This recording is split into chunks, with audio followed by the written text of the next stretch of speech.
Boa noite. Agradecemos a presença dos companheiros aqui presentes e rogamos nesse instante a permissão do Mestre Jesus para as atividades que estamos iniciando nesta noite, com a presença de um ilustre companheiro do Rio de Janeiro, Sérgio Tizem. Nós vamos fazer a prece de abertura. Em seguida, nós vamos apresentar o orador da noite. Lembrando aos companheiros que hoje os passes não serão nas salas, porque a palestra do nosso irmão vai se estender por um tempo um pouco maior, um pouquinho depois das 9 horas. E aí o companheiro, o Abilinho, virá aqui fazer a vibração do passe coletivo.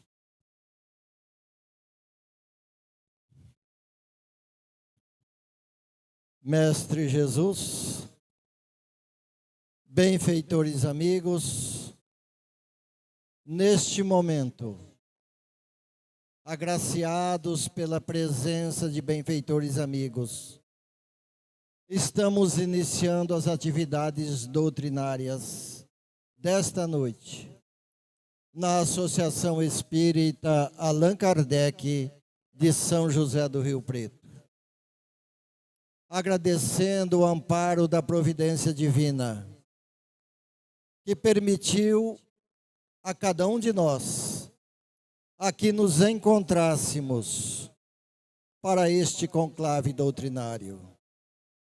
Senhor Jesus, que a tua paz, o teu amor, a tua vibração através dos benfeitores aqui presentes, possam trazer-nos vibrações amorosas, de curas, de alívio quanto aos processos obsessivos, de amparo, enfim, em todas as situações a que cada qual aqui presente necessite receber. Nossos sinceros agradecimentos mais uma vez à espiritualidade maior e aos benfeitores da casa pela oportunidade que nos oferece. Muito obrigado, Senhor Jesus. Muito obrigado, espíritos amigos, por mais esta noite de atividades.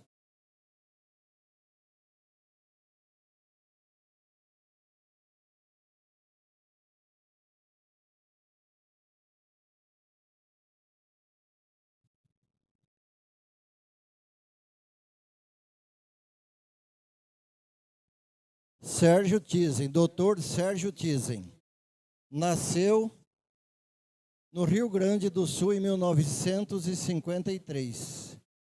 Filho de pais espíritas, Francisco Tizem.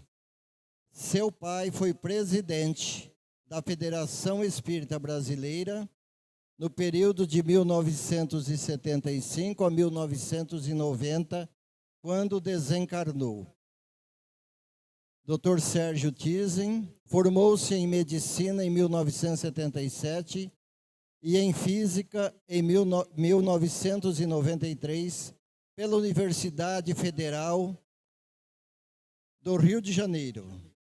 É físico, especialista em física da matéria condensada, Solid State Physics, supercondutividade. É especialista em cardiologia pela Universidade Federal do Rio Grande do Sul desde 1892.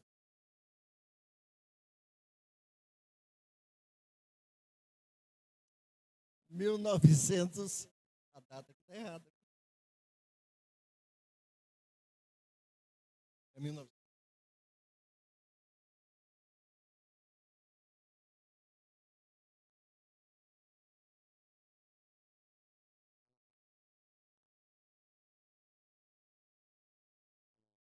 Não, 1982. Poxa, 1892 não dá, né, professor? Da outra vida. É médico cardiologista do Instituto Nacional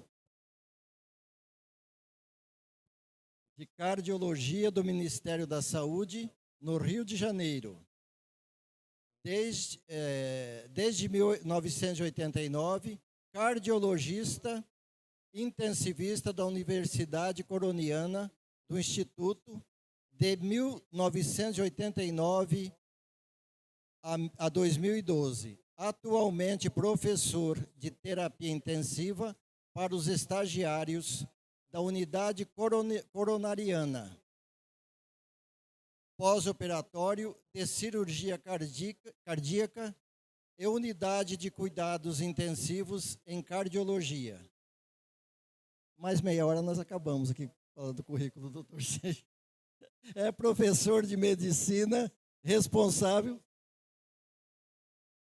É professor de medicina responsável por cursos de extensão universitária no Instituto Nacional de Cardiologia de Laranjeiras e no Hospital Geral de Ipanema, ambos do Ministério da Saúde.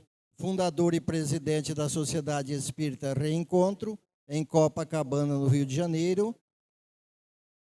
A instituição completará 25 anos em 2020. Fundador e presidente do Grupo Espírita Francisco de Assis, na Barra da Tijuca, há 16 anos, no Rio de Janeiro também. E membro efetivo do Conselho Fiscal e Superior da Federação Espírita Brasileira, por 25 anos. Palestrante espírita em vários países da América do Sul, da Europa, enfim, já tendo falado em quase todos os continentes do nosso planeta aqui.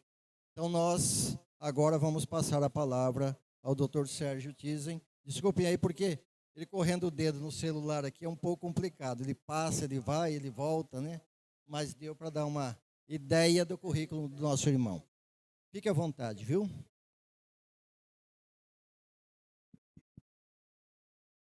Muito obrigado. Boa noite, meus amigos. Eu gostaria, antes de tudo, de agradecer a presença de vocês, o convite dos nossos irmãos da casa, para que eu pudesse partilhar com vocês, na noite de hoje, algo que possa ser proveitoso, numa ideia de fronteira entre medicina e espiritualidade, medicina e doutrina espírita. Eu gostaria de comentar, antes de tudo, que essa é uma temática que nós poderíamos nos estender bastante. Poderia ser como num seminário, não é? De algumas horas, com perguntas e respostas, uma interação maior. Mas eu vou procurar fazer algo mais sintético e eu pensei, então, de conversar com vocês, trazer para vocês algumas reflexões bem simples, básicas, para que nós cheguemos propriamente nesta questão, que é a ideia dos caminhos da cura do corpo e da alma. Penso de apresentar para vocês alguns casos, que são casos médicos, dos muitos que nós lidamos ao longo de décadas, envolvendo o sofrimento humano por inúmeras patologias clínicas e mentais, e como que a instituição espírita ela pode auxiliar, buscando algo como no título, a ideia da melhora clínica, a ideia de algo que beneficie tanto a nível físico como, claro, a nível espiritual. Então, nós teríamos uma longa jornada pela frente.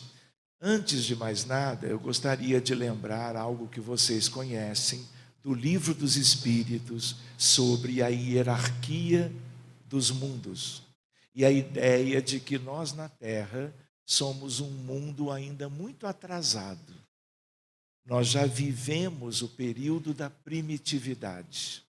Nós estamos há milênios com a noção kardeciana, espírita, de mundo de expiações e de provas.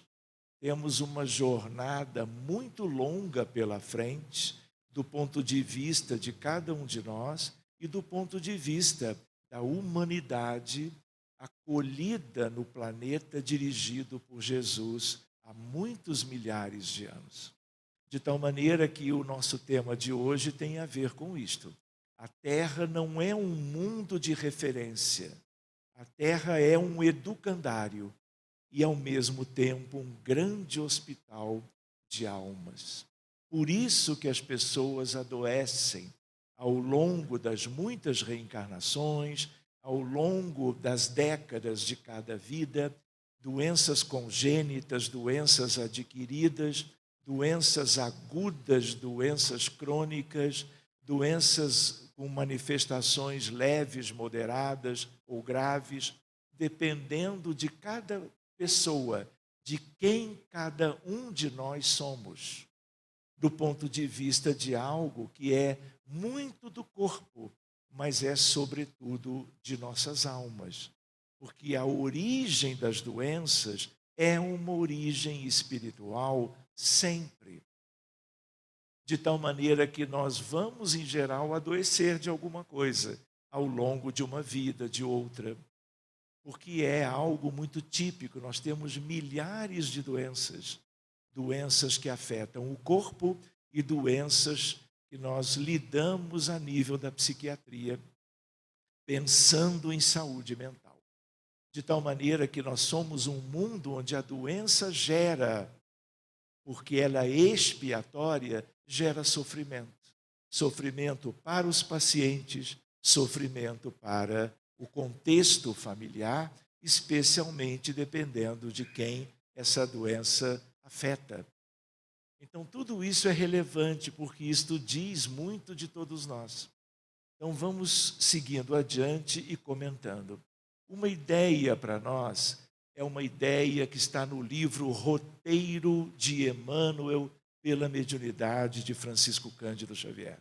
Num determinado capítulo que se chama O Grande Educandário, Emmanuel diz, afirma, somos 22 bilhões de seres humanos. Aonde? Na Terra, porque lá fora ninguém conhece. A ideia hoje, numa estatística bem conhecida, somos 8 bilhões de encarnados. Fazendo uma aritméticazinha, nós temos, portanto, 14 bilhões de desencarnados. Tudo se integra, tudo se interrelaciona. Há uma interdependência entre os que estão no plano material, que é agora o nosso, e os que estão no mundo espiritual, e todos nós invertendo os papéis, ora lá do outro lado na erraticidade, ora do lado de cá, em novos projetos reencarnatórios, em mudanças sucessivas ao longo dos milênios aqui na Terra. Então, a ideia qual é? Todos nós temos o mesmo padrão moral. Todos nós adoecemos. Os que estão lá, quando vierem, na falta de uma evolução razoável, vão adoecer também. E a outra questão que às vezes nós não nos damos conta é de que o mundo espiritual tem muitos hospitais. Assim como o hospital no nosso plano é uma coisa de todas as cidades, hospitais de complexidades diferentes, para determinadas áreas da medicina, de outras, hospitais oncológicos, hospitais de tratamento para o câncer, como tem de outras, por exemplo, Instituto de Cardiologia, onde nós trabalhávamos no Rio de Janeiro. A ideia qual é? Do outro lado, nós temos hospitais em torno do planeta inteiro. Se vocês lembrarem de Nosso Lar, vocês vão ver que André Luiz, quando consegue ser como que resgatado de onde ele se encontrava, que era uma região de umbral inferior, ele então vai para a colônia. E para onde ele vai na colônia? Para o hospital. para buscar uma recuperação mínima. E nosso lar é apenas uma colônia. Em São José do Rio Preto, existem hospitais nos moldes de nosso lar, em qualquer lugar do planeta, gerenciados por espíritas, por católicos, por protestantes, por hindus, por judeus, tudo dependendo das características e das vivências históricas destes grupos de espíritos. Mas a ideia básica qual é? Buscar diagnóstico e terapias para aqueles que, apesar de desencarnados, estão tipicamente enfermos.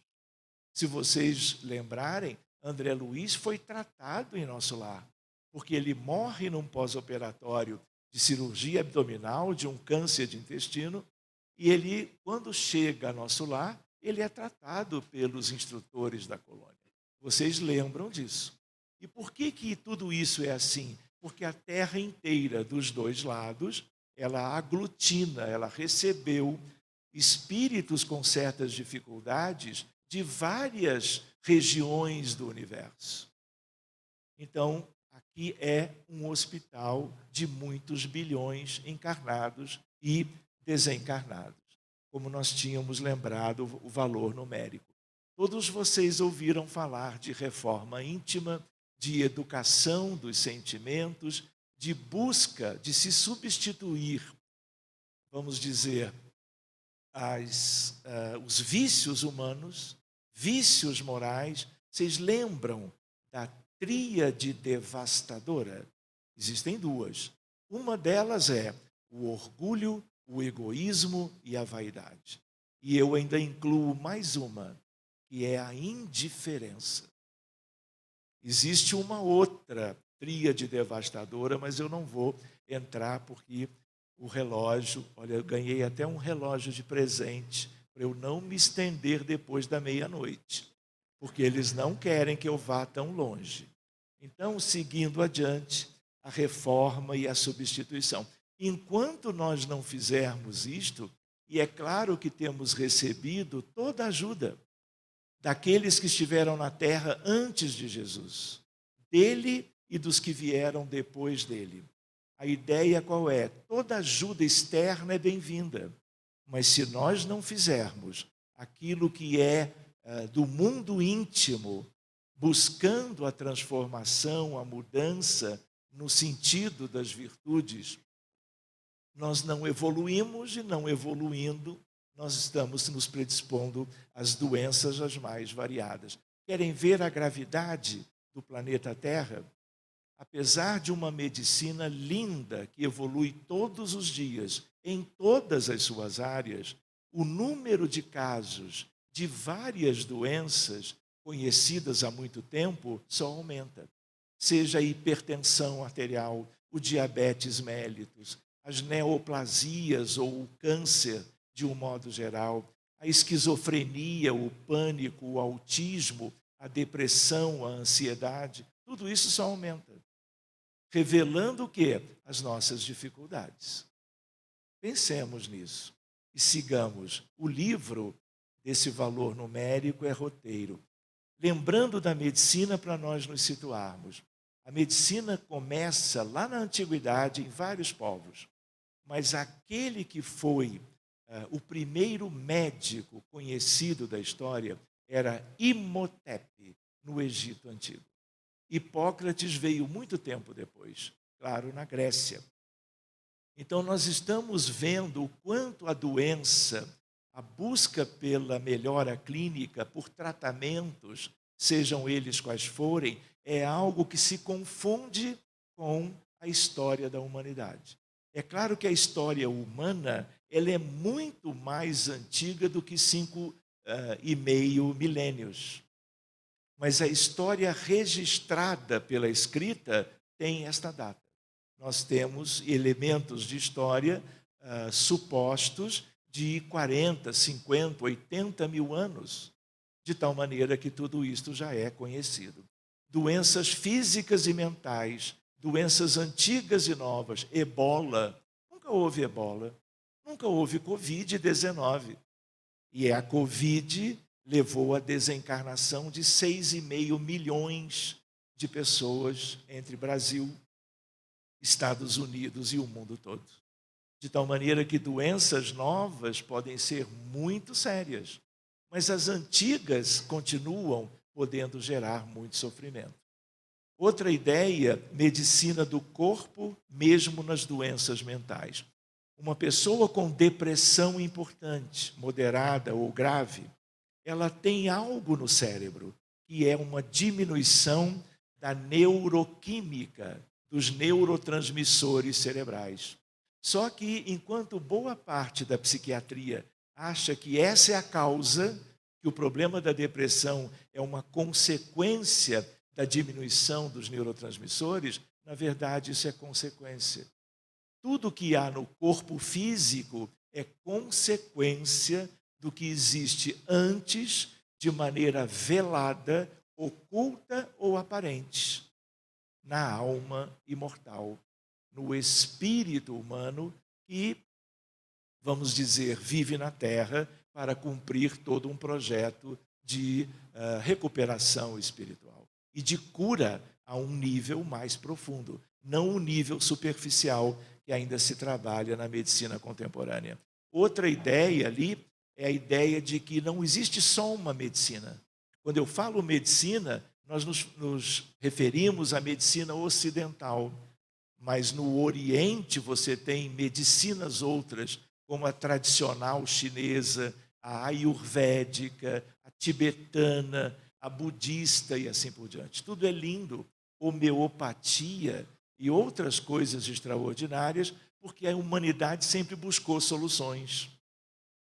E ela foi desenvolvendo como que possibilidades terapêuticas todas, de um certo modo, de grande utilidade, variando de acordo com a cultura e, portanto, com a região.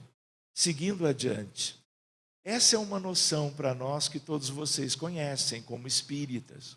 O encarnado é uma criatura tríplice, uma constituição trina.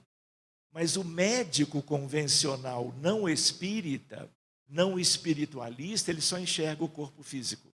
Se eu chegar em determinada universidade e falar numa discussão de casos à beira do leito, de clínica, de cirurgia, de terapia intensiva, a palavra alma, alguns já vão me olhar de um certo jeito. E a palavra alma, infelizmente, entendida de maneira limitada, ela é como uma secreção do cérebro, para muitos. Ou seja, quando a pessoa morre, acabou a alma, porque o cérebro não existe mais, não tem quem secrete a ideia de uma alma diferente da nossa ideia. A nossa ideia de alma é a ideia de espírito que precede, acompanha e sucede a vida física, a vida biológica. Não é verdade?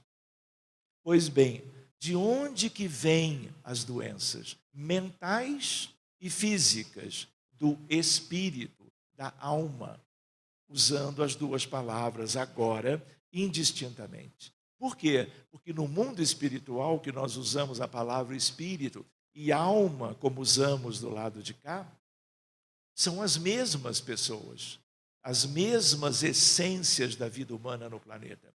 E o perispírito, o elemento de ligação, ele adoece. Ele muda a sua constituição quando nós transgredimos as leis de Deus. Essa é a origem da doença mental e da doença orgânica. E quando nós estudamos Kardec, nós estudamos as leis naturais.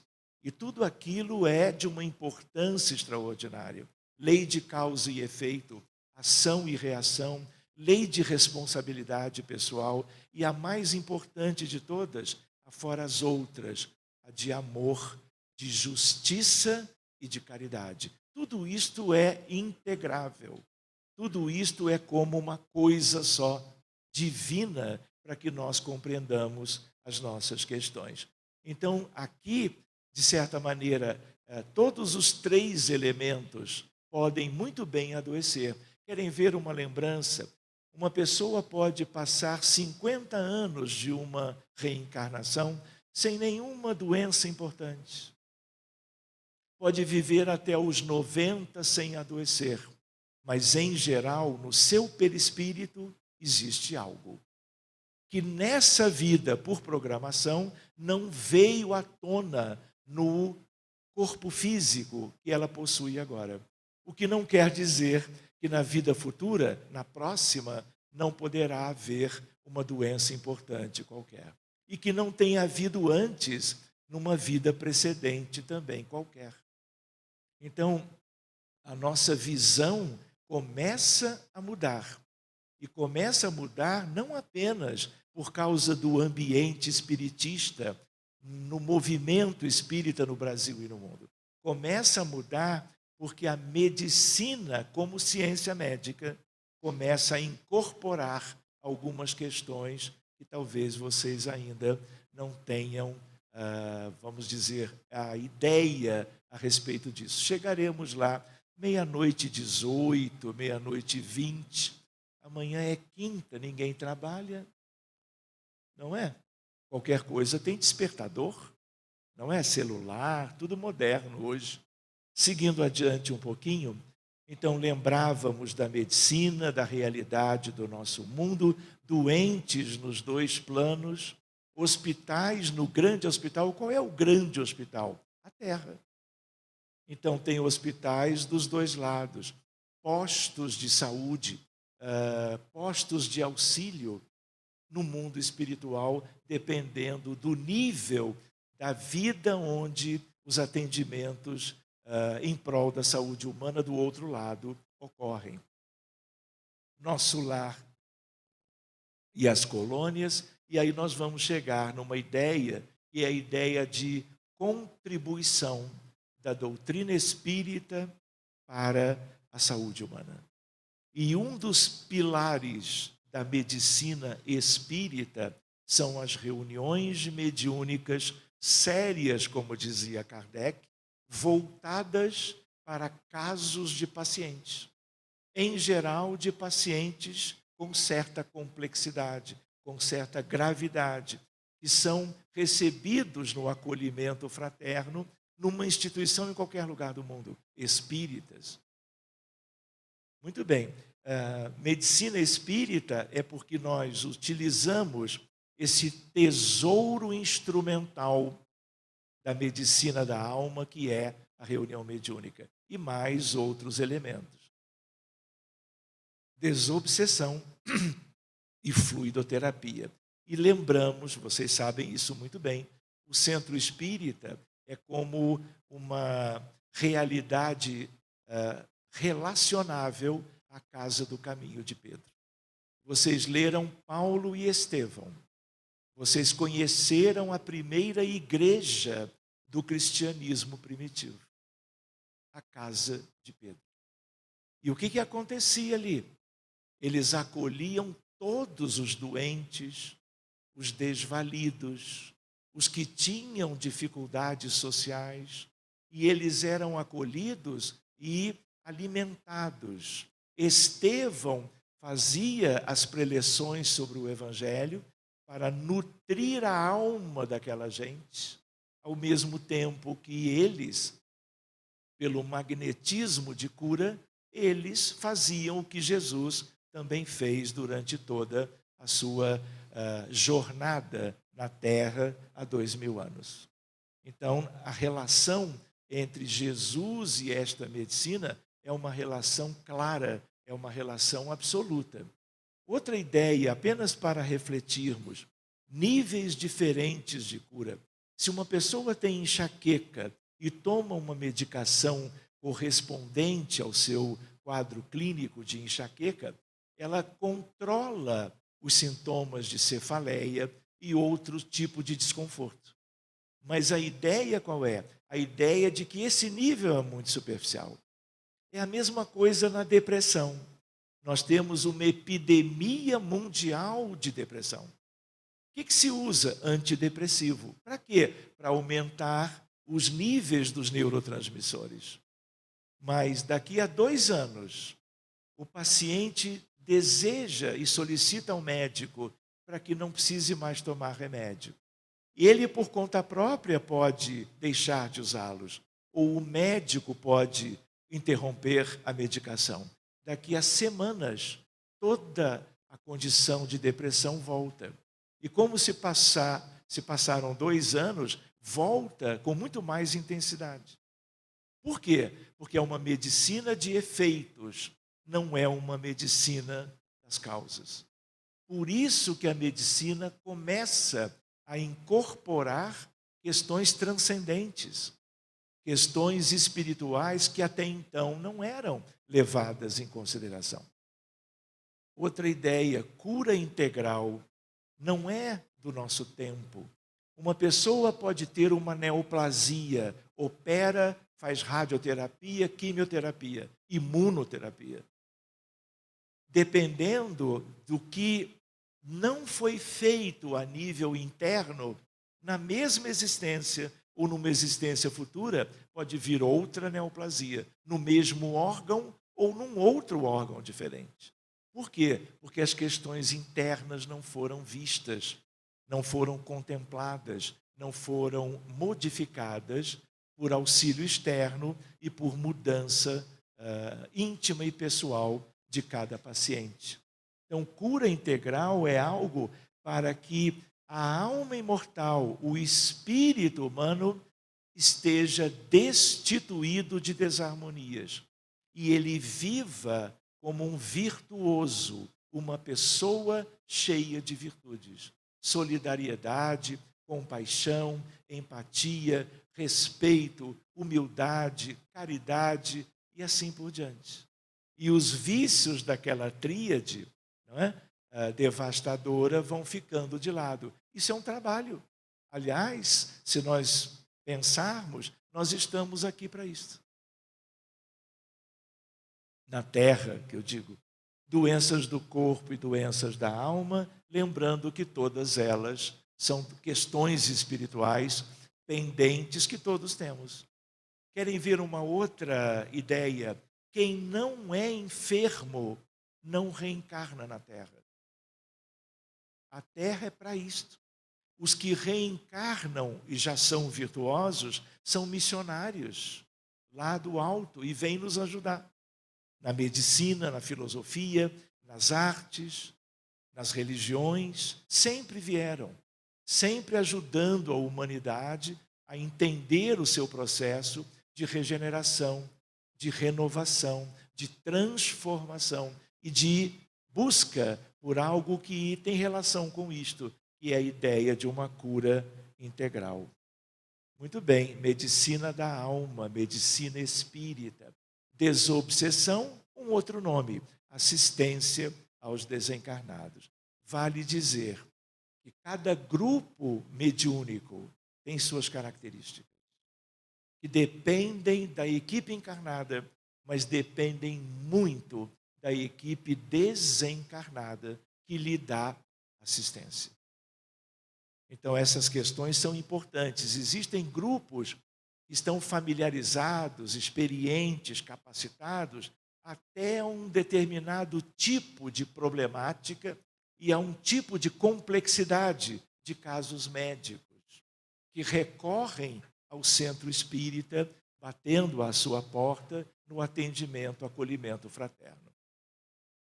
A fluidoterapia nos faz lembrar do Livro dos Médiuns, Magnetismo de Cura, que Allan Kardec examinou muito bem nesta obra.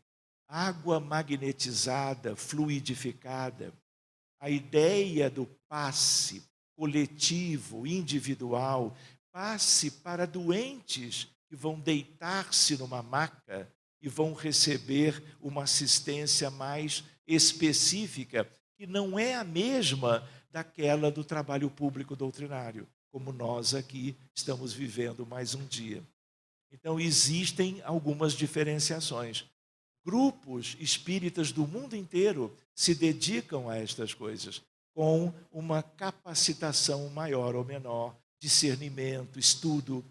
E qual é a ideia do mundo maior? Isso seja sempre implementado. Por quê? Porque nós espíritas, nós somos muito poucos no mundo. Se o mundo é um mundo de enfermos, aos bilhões, como é que é a estatística dos espíritas no planeta Terra hoje? Nós somos 0,7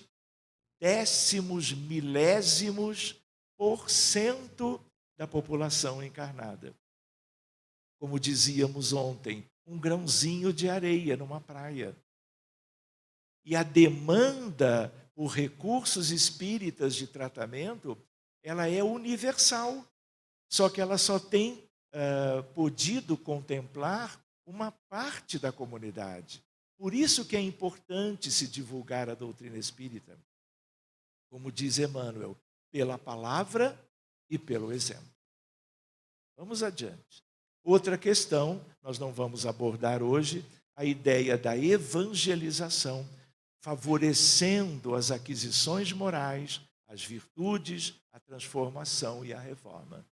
Não é? Das crianças, aliás, hoje em dia, dos bebês lactentes, das crianças de todas as idades, dos jovens, obviamente, e dos adultos e dos idosos. Por quê? Quem é que carece das lições do Evangelho, especialmente à luz do Espiritismo, com vistas a uma bússola no sentido da transformação moral, indicando o norte do progresso e da ascensão moral? Todos nós, independente de uma idade biológica, cronológica. Muito bem, nós não vamos pormenorizar agora. E isso tem a ver com a prevenção. É a mesma questão em medicina. Como cardiologista, nós cuidamos de doentes coronarianos, doentes pós ou durante o infarto do miocárdio, pacientes com insuficiência cardíaca de uma origem qualquer, que às vezes grave entra em fila de transplante. Pacientes com febre reumática, com hipertensão, tudo isso é da cardiologia. Mas existe uma cardiologia preventiva. Por quê? Porque o número de doentes cardiovasculares no mundo é enorme. Nós não podemos apenas cuidar daqueles que já estão enfermos. Nós temos que trabalhar a prevenção. A doença cardiovascular é um ótimo exemplo. É a doença que mais mata no planeta. Chama-se morte súbita cardíaca. De uma hora para outra, o paciente sente dor no peito, em geral, coloca a mãozinha sobre o tórax e cai. Se não for reanimado, é morte súbita. E isso é muito comum no mundo. Então, tudo isso tem origens espirituais? Claro que tem. Então, todas as especialidades trabalham a prevenção, para que coisas tão graves assim não continuem acontecendo. Do ponto de vista da medicina da alma, é a mesma ideia. E a evangelização de qualquer idade. E outra lembrança, de encarnados e de desencarnados. Agora, do outro lado, as coisas são diferentes. Porque aqui na superfície nós estamos todos juntos. Do outro lado, nós temos esferas diferentes de vida. Cada um tem o seu lugar, de acordo com as conquistas feitas. Se vocês lembrarem de Lísias, numa altura, vocês lembram em Nosso Lar, André Luiz pergunta: Lísias, o que são as trevas? E ele responde. Então, umbral médio, André Luiz no início, umbral inferior, trevas e abismo. Para cima, umbral superior, tipo Nosso Lar, arte, cultura e ciência, amor fraterno universal e governo da vida. Ou seja, tudo tem a sua respectiva condição vibratória, condição moral daqueles que ali estão. Há trânsito entre as esferas, claro, só que os que estão abaixo não conseguem subir, porque o perispírito é muito denso, são atraídos pelo campo gravitacional da Terra. Mas os que estão em cima descem para ajudar. Enfim, esse é um outro tema para uma outra ocasião. maior flagelo da humanidade. A influência dos espíritos de uma maneira nociva, perniciosa em relação à vida dos encarnados. Allan Kardec, no Livro dos Médiuns, ele divide as obsessões em obsessões simples, fascinações e subjugações. Uma outra maneira, obsessões simples e complexas. E nessa tarefa, já há muitos anos, aqueles casos que chegam no centro espírita, na maioria são casos complexos, graves, que as pessoas tentaram a medicina convencional, não tiveram uma melhora mais nítida e recorrem às casas espíritas buscando ajuda. Não é assim aqui também? Muito bem, seguindo adiante. Uma reunião de fluidoterapia no Rio de Janeiro, pacientes nas macas esperando a prece de abertura e lembrando que não é só no plano físico. Vocês lembram da colônia? Vocês lembram de André Luiz, logo que foi acolhido, recebendo tratamento daqueles que estavam com essa tarefa naquele período de André na colônia. Aqui uma imagem do próprio filme, lembram? Então, o que eu achei válido partilhar com vocês na noite de hoje? Porque teoria sempre é importante, reflexões teóricas, estímulo ao estudo, à leitura, mas eu achei válido divulgar, estar com vocês, contando casos reais. O que vocês acham? Acham válido? Se não quiserem, nós podemos ir por uma outra vertente. Posso contar? 00:44. Então vejam só, nossas reuniões mediúnicas ou eram às segundas ou às quintas. Eu estava com uma lista de casos para começar uma reunião. Uma médium que trabalha no Instituto do Câncer, colaboradora há muitos anos, ela entra na reunião um pouco ansiosa. E ela viu que eu ainda não tinha feito a prece de abertura. E ela diz: Sérgio, preciso te falar de um caso. Aí eu vi que ela estava nervosa. Eu falei: calma, senta, toma um pouco de água e você logo vai falar do caso. Eu tenho vários aqui para ver hoje, mas claro, vamos ver sobre esse que você está trazendo. Fiz a prece de abertura, eu falei: Isabel, fala. Aí ela diz que a esposa de Rodolfo liga para ela, ambas fisioterapeutas de um dos melhores hospitais do Rio de Janeiro. Por quê? Rodolfo, completamente ígido, normal, faz uma gripe sazonal, evolui com pneumonia pneumocócica, recebe o antimicrobiano, começa a melhorar e piora. E no que piora, ele desenvolve falta de ar, dispneia. E aí ele vai à emergência desse hospital, faz gasometria, faz raio-x, era uma pneumonia bilateral, extensa, grave. E ele dispneico por insuficiência respiratória, por causa da pneumonia mais grave. E ele fica muito pouco tempo na emergência, é levado para o CTI. Fica 15 dias na terapia intensiva e não melhora.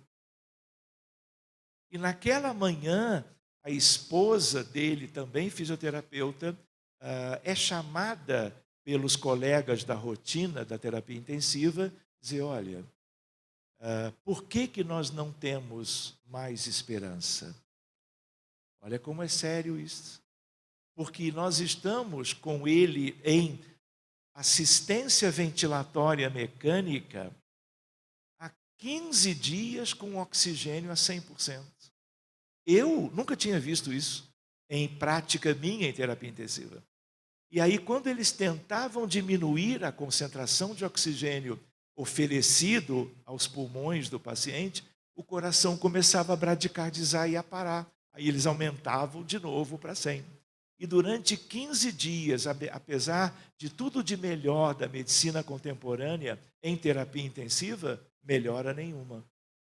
Eles estavam desistindo, mas avisando a esposa de que continuariam fazendo tudo, mas assim com muito pouca esperança. E ela ficou super aflita, ligou para Isabel, porque sabia que a Isabel era espírita, para pedir ajuda à instituição em Copacabana, que era aquela que ela buscou naquela tarde de quinta-feira. E aí, quando eu vi a narrativa da Isabel, eu falei, Isabel, esse caso é mais grave do que qualquer outro dos que eu tenho na minha lista. Deixei-os de lado e, como eu digo, abrimos o caso do Rodolfo. O que é isso? É uma reunião mediúnica com pessoas bem preparadas e agora nós não vamos cuidar de muitas pessoas ao mesmo tempo numa mesma reunião. Naquele período de meia hora, 1 hora, 40 minutos, o atendimento mediúnico é para aquele caso. E eu digo, abrimos o caso do Rodolfo. Quando abrimos, era um conflito, era uma guerra antiga na Europa, e havia um conjunto muito grande, vejam só, de espíritos atingidos pela violência da guerra, rastejando pelo chão, com partes do perispírito despedaçadas. Vocês lembram de Nosso Lar? Lembram do filme? Lembram no umbral inferior as pessoas rastejando? Só que ali não era um umbral inferior, era um contexto mais para baixo. Pois bem, eram 2 exércitos e ele, naquela altura, liderava um deles. Era um comando. E ele era muito agressivo. Ele não estava cumprindo ordens superiores da hierarquia militar. Era ele decidindo. Enfim, como é que você vai numa reunião mediúnica cuidar de 180 vítimas, não é? Dispersas num grande campo de destruição? Existem recursos. E aí, o que nós fizemos? Cuidamos, estabelecendo por ideoplastia, criamos um campo cheio de fluidos de recuperação, de amor, eu diria, de luz espiritual. E não somos nós. A nossa parte é singela. A parte que mais vai contar são os recursos que vêm da espiritualidade que nos dá cobertura. Mas é uma integração maravilhosa. E aí o que acontece? Quando você cuida deles todos ao mesmo tempo, evita, isso é possível, evita de espíritos andrajosos fazerem fila atrás de cada médium, aguardando cada um a sua vez. Aí um caso levaria o ano inteiro. Então existem recursos. E aí o que acontece? Absolutamente todas as vítimas dos 2 exércitos foram recompostos, higienizados, alimentados espiritualmente, confortados moralmente. E eles começam a se levantar. É uma mudança acompanhada pelos médiuns preparados da equipe. E nós só concluímos quando os últimos tiverem sido atendidos, entrando no campo, resgatados, para receberem as consequências do campo benéfico. E aí o campo inteiro é levado para uma esfera onde vão continuar a sua recuperação. Quando eu vi o resultado, mais uma vez, essa é uma experiência de muitos anos, décadas, eu disse assim, bem, eu creio que nós podemos fechar agora o caso do Rodolfo, porque eu estava preocupado com os outros. Quando eu digo isto, a Soraya, uma médica pediatra do Rio, médica muito talentosa, ela levanta o braço e diz assim, Sérgio, o espírito tal pede para lhe dizer, olha a ideia, se você quer que ele se salve, porque ele é um risco de vida iminente, tem que continuar. E aí eu me acomodei, deixei de novo a minha lista de lado e fomos mais uma questão adiante. Era uma questão da vida atual. Havia pessoas que cobiçavam o trabalho e o emprego dele. E essa pessoa tinha feito algo em prejuízo da saúde. Vejam só, havia um contexto pesado, diferente do outro, mas o grupo conhece isso tudo. E aquilo tudo foi revertido. Os que tinham que ser encaminhados foram. E aí, depois que isso ocorreu, eu perguntei, Soraya, aí ela diz, agora sim. Fechamos e fomos ver os outros casos. Eu senti, apesar de intensivista, que aquilo podia ter uma evolução boa. Eu fiquei otimista pelo resultado daquela mobilização. E aí, eu falei, Isabel, pede para a esposa para tirar umas fotos do Rodolfo de amanhã em diante. Amanhã eu não vou porque o meu plantão é no outro. Não tem problema, quando puder. E aí essa foto e as outras imagens foram tiradas pela esposa, que soube algo do atendimento. E ficou muito animada. Gente, ela me mandou um CD com 180 fotos, porque ela acreditava que quanto mais fotos ela me mandasse, mais favoreceria a melhora do esposo. Pois bem, não é o caso. E aqui no PowerPoint eu coloquei, aqui ele está no Hospital Copador, em Copacabana, entubado, ventilado a 100% ainda, em coma induzido para ficar bem adaptado à prótese ventilatória, e foi a primeira foto que ela me enviou. No mesmo dia, ela chega mais perto e esse é o Rodolfo. Dá para ver até o edema periorbitário de quem está há vários dias em terapia intensiva. É típico. Pois bem, a reunião foi na quinta. Essa é a foto da segunda-feira seguinte. Ele começa a responder no sentido de que, diminuindo a oferta de O2, o coração se mantinha. Eles foram diminuindo progressivamente. Chegou num ponto que eles suspenderam a sedação para vê-lo acordado como é que ele estava. E aqui ele começa a despertar. Ainda no mesmo ambiente da terapia intensiva. Os médicos não entendem até hoje o que se passou. Tanto é que eles haviam chamado a esposa para dizer, olha, nós não temos muito mais o que fazer. Pois bem, o que acontece? Já na semi-intensiva, ao lado da moça loira, que é a esposa, e ao lado é a irmã dele. O sorriso já não diz tudo? Então, se ali era a segunda, aqui era a quarta. Olha a rapidez da melhora. O que faltava? A medicina convencional? Não. Se não houvesse esse entrosamento, que deve ter partido lá de cima, de certo modo, talvez ele tivesse desencarnado ali. Ele tinha brecha kármica para isso, porque ele tratou o exército contrário de uma maneira muito hostil. Típico de guerras e coisas do gênero no planeta Terra. Pois bem, aqui com um fisioterapeuta, já como se despedindo. Ele nunca mais teve nada. Ele só ficou com a cicatriz da traqueostomia. Ele era ígido e, de certa maneira, voltou ígido para casa. Então, vocês imaginem a repercussão disso no hospital, porque ele era um caso de sessão clínica. Os intensivistas, os cardiologistas, os neurologistas sabiam do que estava acontecendo com o Rodolfo.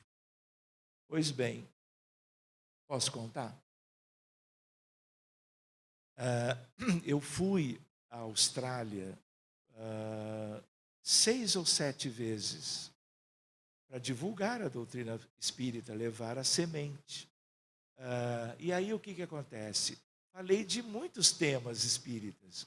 E eu me lembro, eu fiz um seminário sobre medicina da alma. Devia ter umas 150 pessoas. Que é um público que para a Austrália é um público bastante amplo. Me liga numa altura, eu estava em casa, me lembro bem, naquela época era o Skype. Nem sei se existe ainda Skype. E aí a Viviane, brasileira, casada com um brasileiro, morando em Sydney há vários anos, doutor Sérgio, eu estou lhe ligando porque eu estou grávida. Estou vindo agora do ultrassom do acompanhamento pré-natal.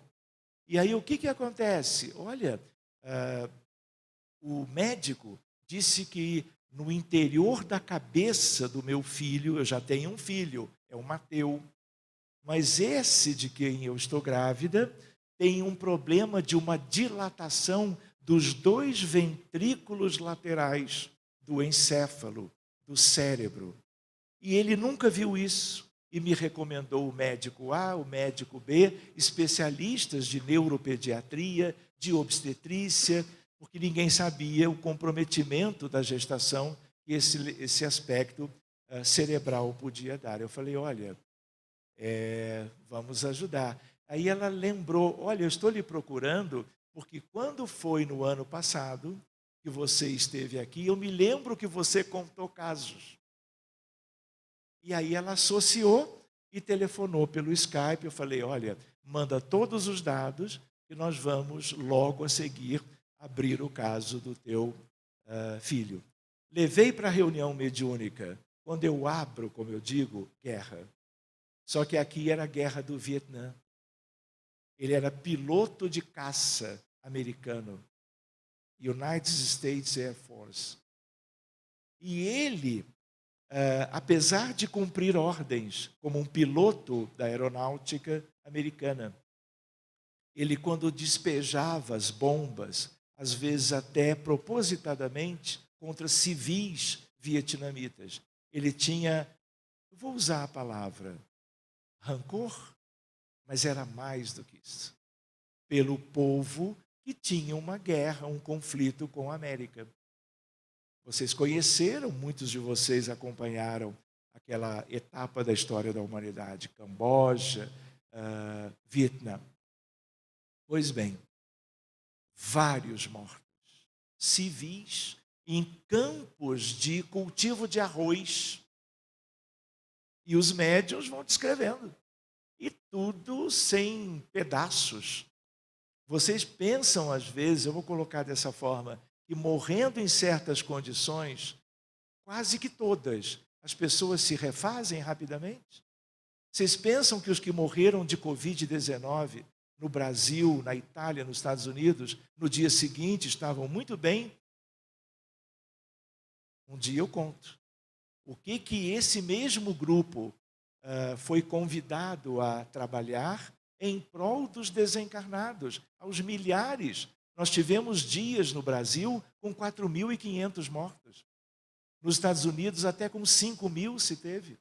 E não importa se são do Brasil, de lá ou de cá, nós somos uma família só. Tudo é importante, todos são importantes. Enfim, e aí eu disse assim, olha, fizemos o atendimento. Nos moldes do anterior, toda aquela devastação foi devidamente socorrida. Aliás, nós temos espíritos do Vietnã que depois vieram conhecer o grupo no Brasil. Vejam só.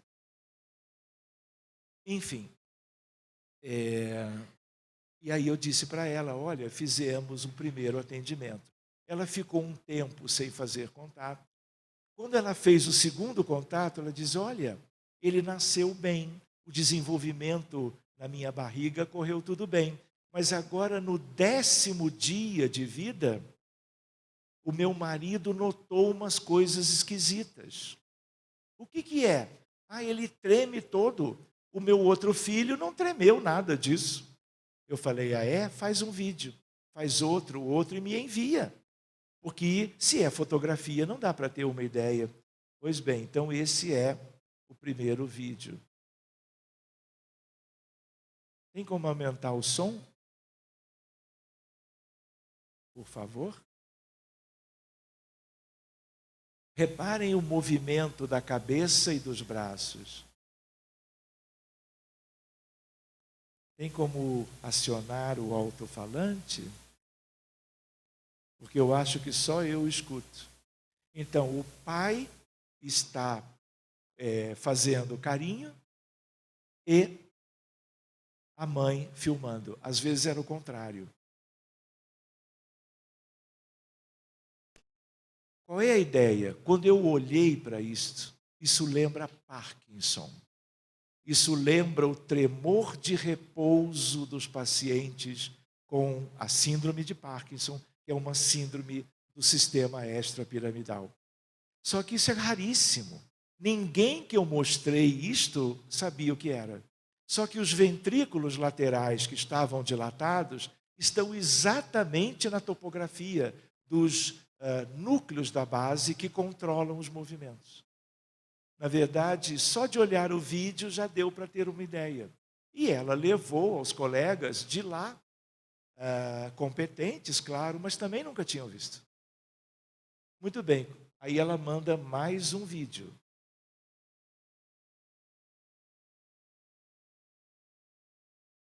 Som. Não tem isso? Som. Se possível. Pode ser que seja do aparelho.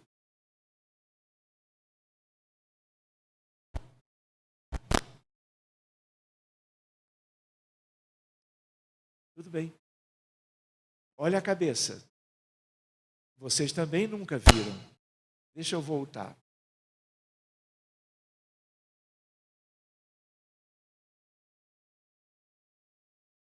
Pode ser que seja uma outra questão. Não, aqui tem som. Então, qual é a ideia? Reparem que ele é bem bebezinho. 10, 11, 12 dias de nascimento. Muito bem. Quando ela mandou isto, eu falei, tenho que abrir de novo. Porque o que foi feito ajudou para ela ter um desenvolvimento da gestação normal e ser possível a criança nascer. Só que ao apresentar isto, isso é um convite do tipo, olha, tem algo mais. Às vezes é como um bulbo de cebola, uma camada, uma reencarnação. Outra camada, um drama, outro drama. Então, depende da evolução você entrar de novo para cuidar. Pois bem, o que acontece? Ela foi mandando os vídeos. Já começou. Vocês todos tiveram filhos, nunca viram isso. Graças a Deus. Pois bem, quando eu vi os vídeos, abrimos de novo outra guerra. Ele era outra pessoa numa encarnação prévia e ele traz dali a sua tendência bélica, hostilidade, confronto. Aliás, nós temos 5.500 anos de história escrita na Terra, na humanidade. Nunca tivemos 100 anos de paz. Nunca. Isso mostra algo da nossa tendência, índole, carência moral e assim por diante.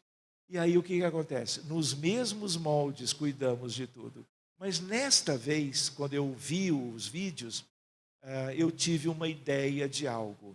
Eu propus a espiritualidade. Sidney fica hoje a 14 horas do Rio de Janeiro, do horário de Brasília.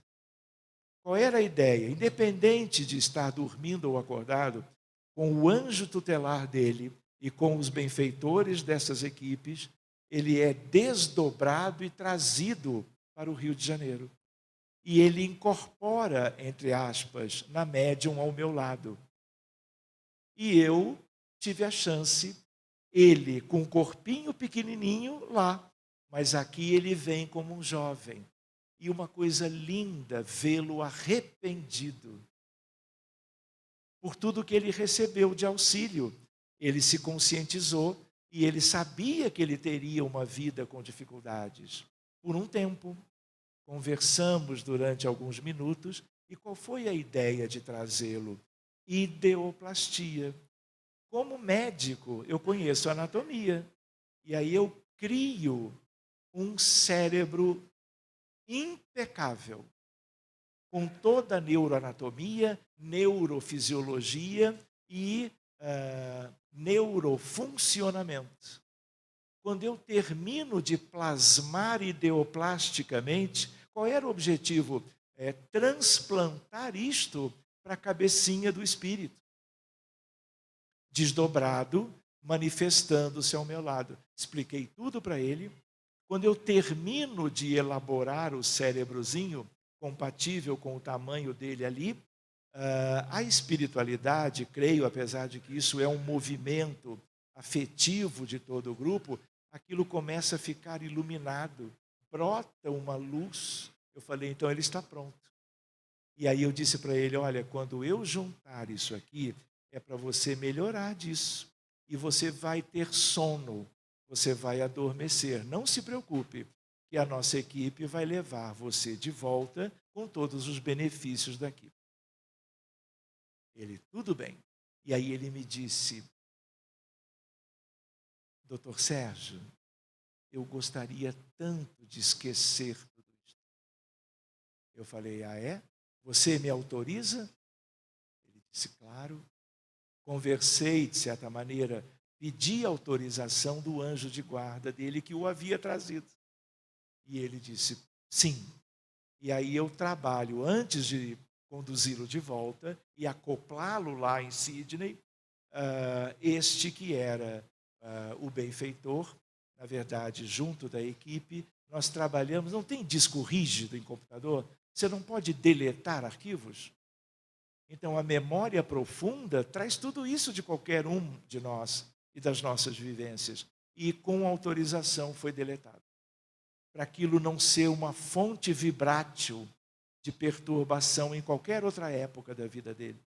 Quando ele podia ter alguma questão espiritual, mental e assim por diante. Enfim,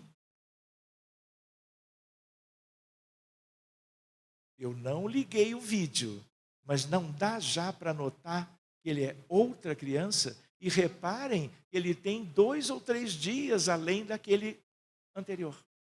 Ele é o mesmo bebê no sentido cronológico. Mas olha o semblante dele. Quase que eu fui lá tomar ele para mim, para cuidar. Mas aí me disseram que eu já tenho 6. Como é que eu ia ter mais um? Complicado. Muito bem, então aqui, ó, ele tomando banho, isso é um spa dentro de casa. Cadê o tremor? Cadê a aflição? E aí nós temos o pai filmando e a mãe banhando a criança. Está todo mundo com inveja da criança, né? Que coisa boa, não é? Um banho desse tipo. Cadê o tremor?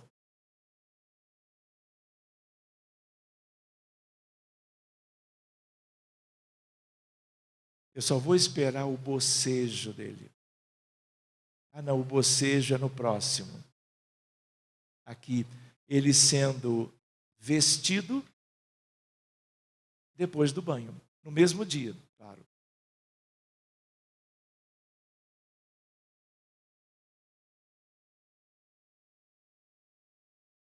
Para ficar bem na foto, ele é colocado para olhar para o celular. Esse é o bocejo. Pois bem, querem ver isso? O que é isso? Exame de imagem do cérebro. O primeiro exame é de 20 de março de 2014, 9 anos atrás. Esse é de 9 de maio. Olha o que está escrito ali. Os ventrículos laterais são agora de calibres normais. O cérebro visualizado e a fossa posterior está normal. As estruturas de linha média e caudotalâmicas normais. O seio sagital superior está patente. O que é isso? ideoplastia. Merecimento, integração das equipes dos dois lados. Pois bem,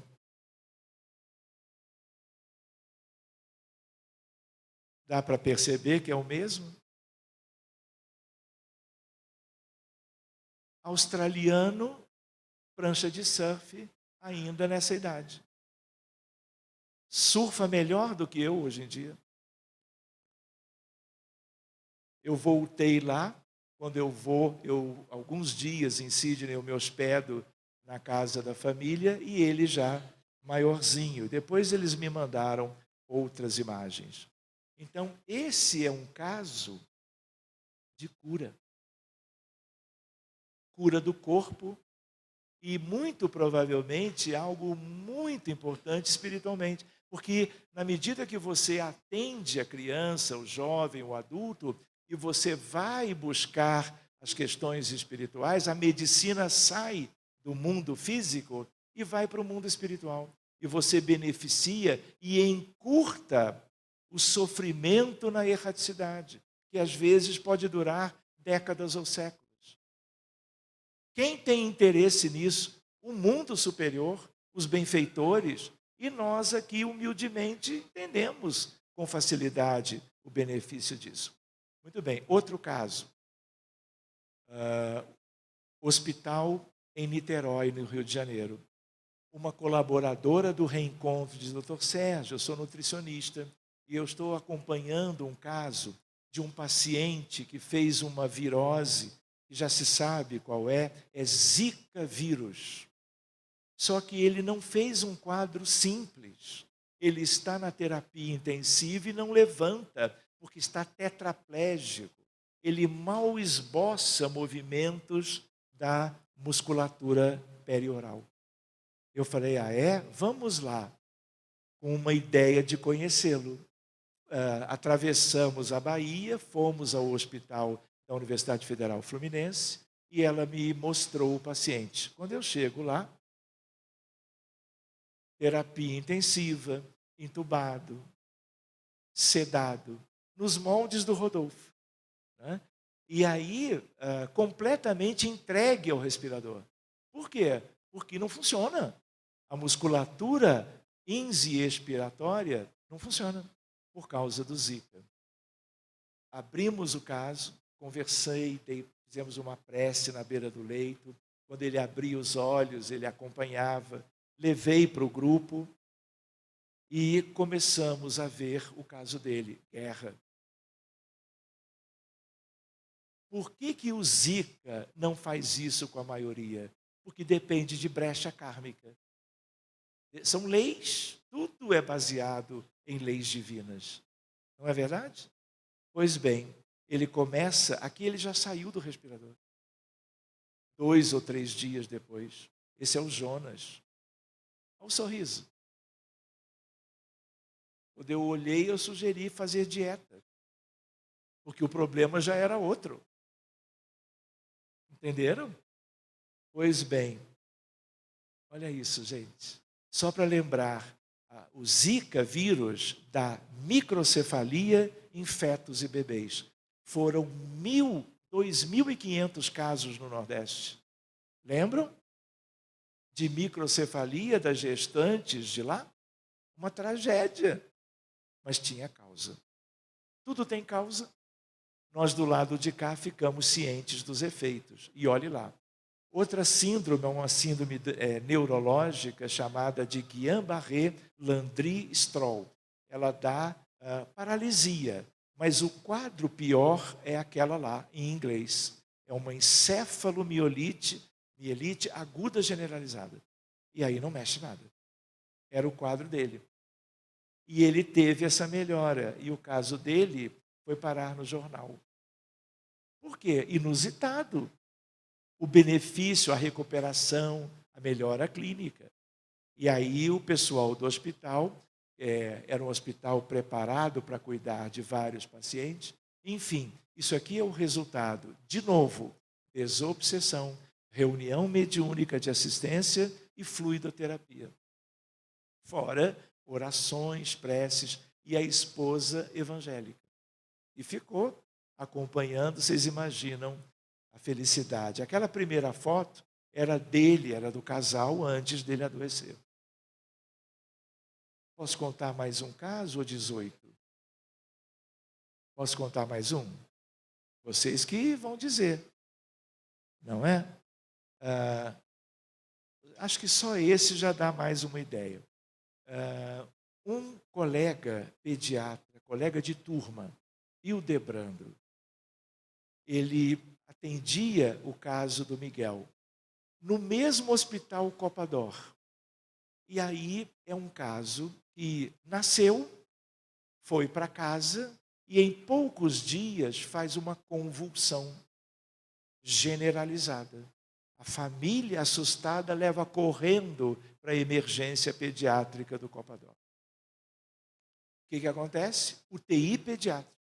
Quando eu conheci o caso, ele já estava na UTI pediátrica há quase 2 meses, usando todos os anticonvulsivantes que existem para se usar.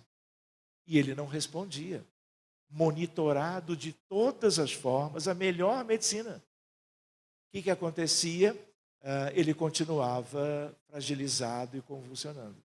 E aí a mãe me liga, e a mãe diz, olha, o meu filho é paciente do doutor Hildebrando, e ele pediu para eu lhe falar sobre o caso do meu filho.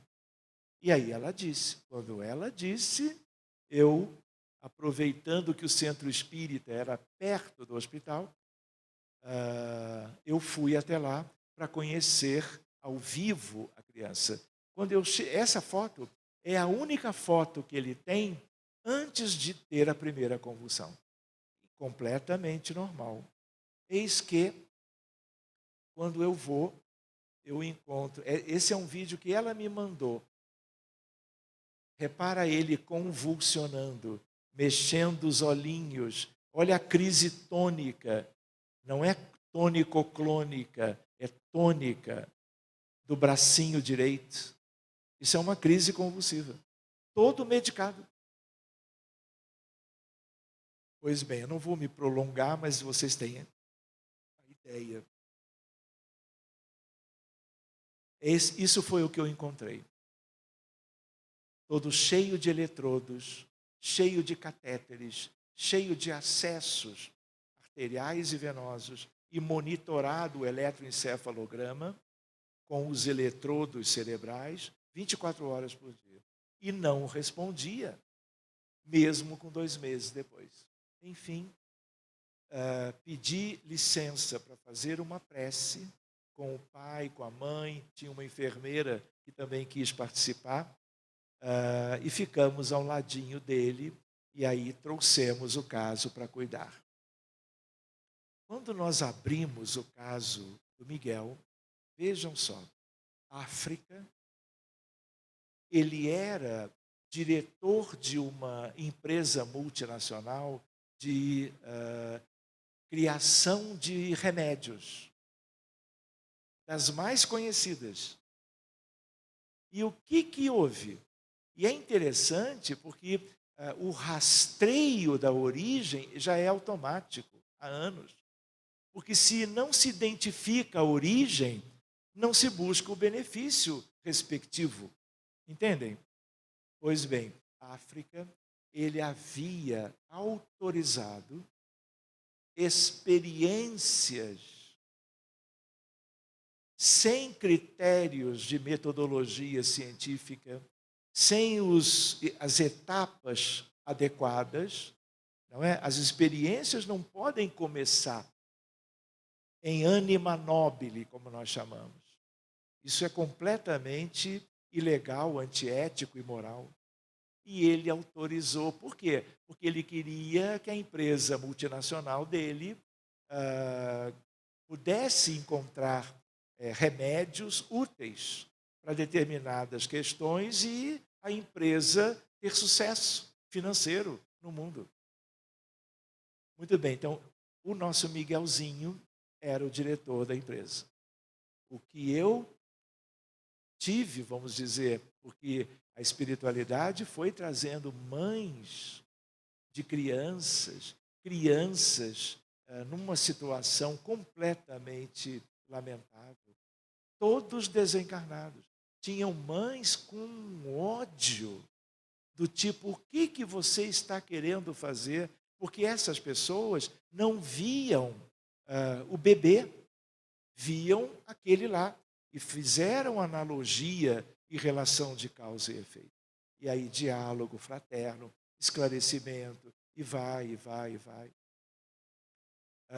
Todos sendo melhorados do perispírito, tratados das consequências perispirituais do que aquelas drogas não autorizadas causaram, e para aquele sem número de vítimas. E por que a África? Porque faz lá escondido e ninguém vê. Paga não sei quanto para o governo e ninguém vê. Lamentavelmente. Pois bem, fomos cuidando, eu acho que foram 3 reuniões para poder ir lidando com tudo isto. Aqui, ó, ele já está no colo da enfermeira, desmamado de toda aquela parafernália da terapia intensiva. Aqui, ele já melhorzinho, uma chupeta, não sei como é que vocês chamam, curiosa, com um bigode, é só aquilo que deram para ele. Ele agora sem convulsões, olhando para a câmera do celular, de quem gravou, não sei quem foi, alguém da família. Testes genéticos, não havia nada, inteiramente normal. E a última foto deles, de volta em casa, com essa expressão de saúde, nunca mais convulsionou. Por quê? Porque fomos na causa. Mas como ele ficou 3 meses sedado, usando todo tipo de remédio, ele apresentou um atraso do desenvolvimento cognitivo e do desenvolvimento físico. E daí ele veio fazer fluidoterapias, reuniões para pacientes, durante várias semanas até se recompor. E ele é hoje uma criança praticamente normal. Acho que eu não vou mostrar esse caso, porque eu prometi que 9h15, né, nós iríamos encerrar. Isso é um paciente com autismo. Veio ao consultório, eu o conheci. Antes a mãe havia solicitado tratamento para ele. Enfim, isso é um autismo mesmo. E aí, quando a mãe nos procurou no consultório, ela já sabia que nós éramos espíritas.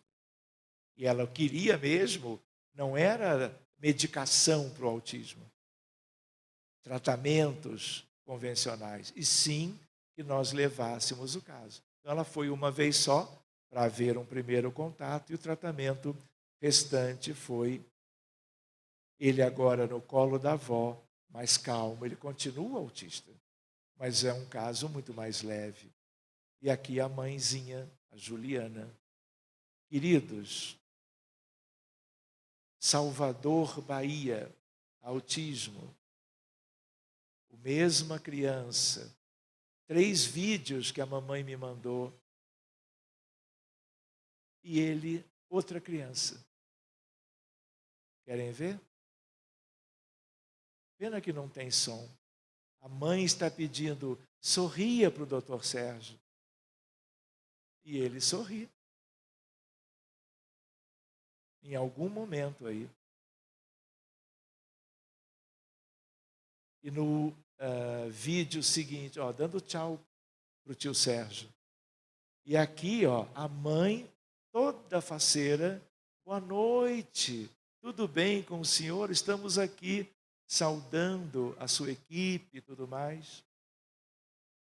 Tudo bom? E aí, meus queridos, é um caso atrás do outro. Tem centenas aqui. Por quê? Porque é uma experiência antiga. 40 anos. Toda semana, 1 ou 2 reuniões semanais. E nunca faltaram casos. E eu gosto de, às vezes, mostrar para que se veja o valor do estudo doutrinário espírita, da prática mediúnica, do desenvolvimento da mediunidade, nos moldes do que a doutrina espírita sugere. Então, aquilo que é algo, talvez, de um único grupo, para essas questões, um dia há de ser para muitos grupos, não só no Brasil, mas no mundo. Por quê? Porque nós temos uma infinidade de pacientes sofrendo e somos muito poucos podendo utilizar as ferramentas para essas questões. Esse é um caso dos Estados Unidos, convulsões, enfim, são muitas. Eu não vou, até já congelou a imagem. Tinham umas outras considerações que eu ia fazer, mas a ideia é apenas um apanhado, né, para vocês irem refletindo carinhosamente, se quiserem, até que, quem sabe, amanhã ou depois, nós nos encontramos de novo e prosseguimos, refletindo, mostrando outros casos e assim por diante. Tá bom, meus amigos? Muito obrigado pelo acolhimento de vocês. E eu vou, então, oferecer de volta o microfone a quem de direito. Né? Obrigado, querido.